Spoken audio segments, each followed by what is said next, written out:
Welcome to Presume Technologies. I am Venkat. This is part 6 of ASP.NET MVC tutorial.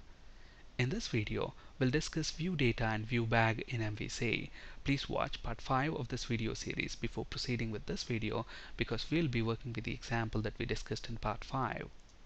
Now, both ViewData and ViewBag are used to pass data from a controller to a view.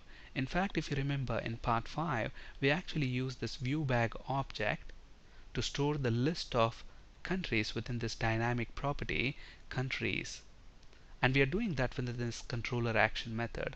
And look at what we are doing in the view.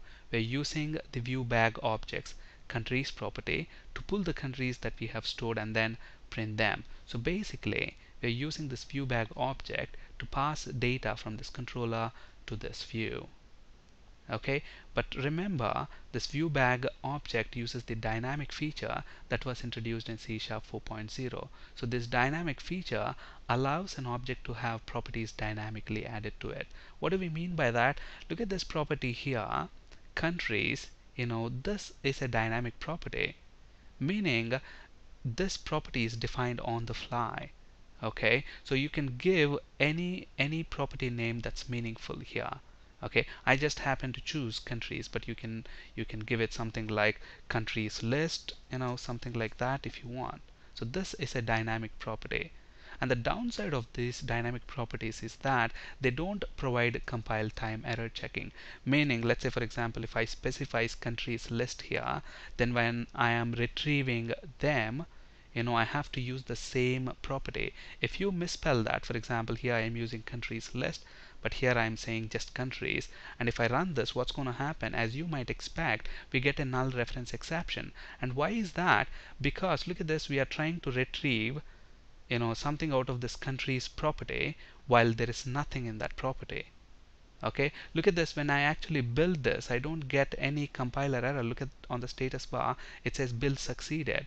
So I will not know about the compile time errors. But then when I actually run the application, look at what's going to happen. In countries property, the dynamic property of this ViewBag object, there's nothing. So that's why I get a null reference exception when I try to convert that into a string. Okay, so this ViewBag object, it doesn't provide any compile time error checking. What's about ViewData? Now look at this. This is how we use ViewBag object. ViewBag dot, and then you give a dynamic property name, and then in that property you assign some data.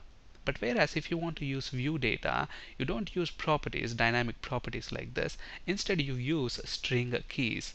Okay, so you use a square bracket there, and then you specify your key name.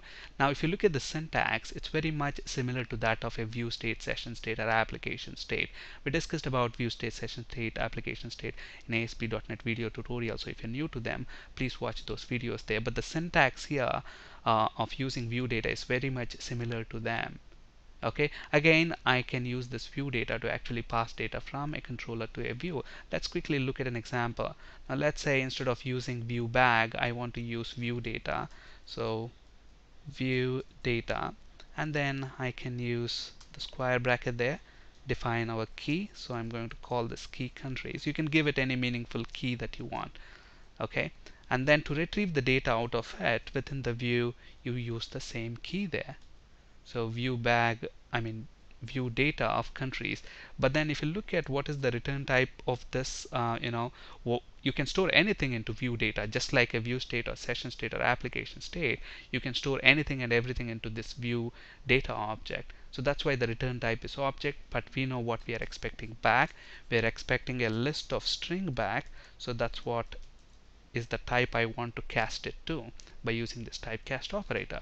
So if I run this now, as you might expect, it's going to work in the same way. Here, instead of using ViewBag, we are actually using ViewData.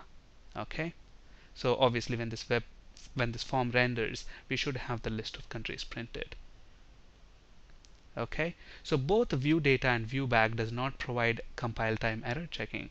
For example, if you misspell keysar property name, so if in case of ViewData, if I misspell the key name, look at that, instead of using ViewData of countries, if I misspell it, ViewData of countries 1, what do you think is going to happen? We get again a null reference exception. Okay, so at compile time, this ViewData and ViewBag, they don't report any errors. Okay, we only get to know about those errors at runtime, which is dangerous. Just imagine what's going to happen if we didn't detect those errors at testing, during testing, and then we deploy our application to production servers, end users start using them, and then if we have these runtime errors, it doesn't look that great.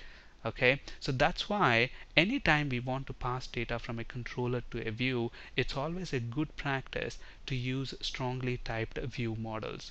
We'll learn more about strongly typed view models in a later video session. But understand, it's possible to pass data using, from a controller to a view using ViewData and ViewBag, but in reality, we don't, it's not a good practice to use them for that purpose.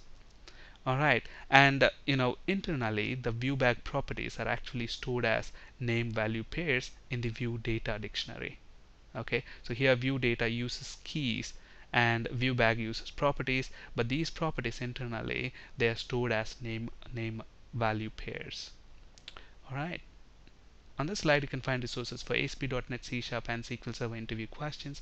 That's it for today. Thank you for listening. Have a great day.